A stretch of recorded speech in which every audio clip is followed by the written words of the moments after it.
Chair शिक्षण या आपल्या यूट्यूब चॅनलमध्ये आपणा सर्वांचं पुनश्च एकदा सहर्ष स्वागत. राज्य सरकारी कर्मचारी, निमसरकारी कर्मचारी, राज्यातील पेन्शनधारक, कुटुंब निवृत्ती वेतनधारकांसाठी आताच्या घडीची मोठी आनंदाची बातमी समोर आलेली आहे. मार्च पेड इन एप्रिल पगार पेन्शन संदर्भात महत्त्वपूर्ण असा शासन निर्णय निर्गमित झालेला आहे. काय आहे तो शासन निर्णय आणि या शासन निर्णयाच्या अनुषंगानं राज्यातील कोणत्या विभागातील सरकारी कर्मचारी, निमसरकारी कर्मचारी, पेन्शनधारकांना, कुटुंब निवृत्ती वेतनधारकांना याचा फायदा होणार आहे, या संदर्भातील सविस्तर माहिती देणार हा व्हिडिओ पाहण्यापूर्वी नेहमीप्रमाणे आपल्या सर्वांना एकच विनंती, व्हिडिओ शेवटपर्यंत पाहा आणि आपण जर आमच्या चॅनलवर नवीन असाल तर चॅनलला जरूर सबस्क्राईब करा. समोरील बेल आयकॉनला सुद्धा क्लिक करा, जेणेकरून महत्त्वपूर्ण शासन निर्णय, कर्मचारी, पेन्शनधारक, कुटुंब निवृत्ती वेतनधारकांच्या विषयीच्या महत्त्वपूर्ण अपडेट्स आपल्याला आपल्या यूट्यूब चॅनलवरती सर्वात अगोदर पाहावयास मिळेल.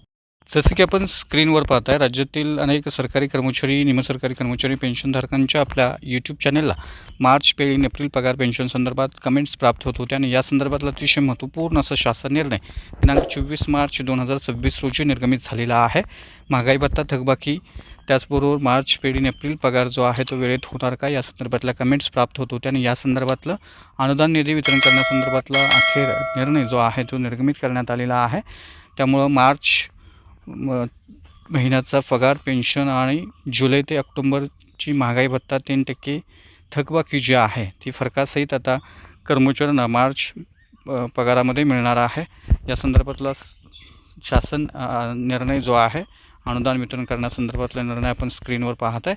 याच्यामध्ये वित्त विभागाकडून अर्थसंकल्पीय वितरण प्रणालीवर बीम्स प्राप्त झालेल्या अनुदानाचा निधी नियंत्रक अधिकारी यांना वितरित करण्याची बाब शासनाच्या विचारात होती आणि या अनुषंगानं आर्थिक वर्षातील अर्थसंकल्पित झालेला निधी जो आहे तो बीम्स प्रणालीवरती नियंत्रक अधिकाऱ्यांच्या अधीनस्थ देण्यासाठी मान्यता देण्यात आलेला आहे. याच्यामध्ये लेखाशीर्ष नियंत्रक अधिकारी वितरित अनुदान देण्यात आलेला आहे.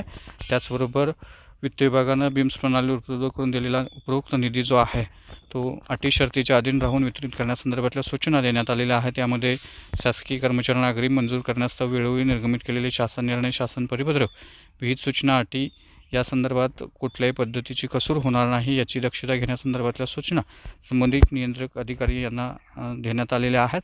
त्याचबरोबर 1/5/2001 रोजी किंवा त्यानंतर 2पेक्षा अधिक अपत्य असणाऱ्यांना अर्जदाराला दुसऱ्या वेळेस जुळ्या अपत्यांचा अपवाद वगळता या अग्रिमाचा लाभ घेता येणार नाही असंही कळवण्यात आलेलं आहे. आणि ज्या उद्देशासाठी निधी अनुदान मंजूर आहे त्या व्यतिरिक्त इतर उद्देशासाठी खर्च करता येणार नाही, तसेच इतर लेखाशीर्षाकडे वळती करता येणार नाही या संदर्भातल्या सूचना देखील देण्यात आलेल्या आहेत. सदर खर्चाचा प्रगती अहवाल मासिक निधी विवरणपत्रानुसार नियंत्रक अधिकाऱ्यांनी दरमहा शासनास 10 तारखेपर्यंत सादर करण्यासंदर्भातल्या सूचना देण्यात आलेल्या आहेत. पदनिर्मितीच्या अनुषंगानं वेतनावरील निधी वाटपाच्या संदर्भात आवश्यक ते उच्चस्तरीय सचिव समिती, मंत्रिमंडळ यांची मान्यता, तसेच वित्त विभागानं वेळोवेळी दिलेल्या सूचनांच्या अनुषंगानं कार्यवाही झाल्याची खात्री करण्यासंदर्भातल्या सूचना माहितीसुद्धा देण्यात आलेली आहे. त्यामुळे निश्चितच ही महत्त्वपूर्ण अशी बातमी आहे, महत्त्वपूर्ण शासन निर्णय आहे. शासनाद्वारे देण्यात येणारं वेतन, अनुदान लाभार्थीच्या बँक अकाउंटमध्ये ECSद्वारे प्रदान करणं बंधनकारक असणार आहे. कोणत्याही परिस्थितीत वेतन अनुदानाची रक्कम एकत्रितरित्या व ऑफलाईन पद्धतीनं वितरित करण्यात येऊ नये या संदर्भातल्या सूचना देखील देण्यात आलेल्या आहेत. त्यामुळे निश्चितच मार्च पेड इन एप्रिल पगार पेन्शन, त्याचबरोबर जुलै ते ऑक्टोबर वाढीव महागाई भत्ता 3% दराने जी थकबाकी आहे त्या संदर्भातला अनुदान निधी थकबाकी वितरित करण्यासंदर्भातला महत्त्वपूर्ण शासन निर्णय निर्गमित झालेला आहे. त्यामुळे निश्चितच राज्यातील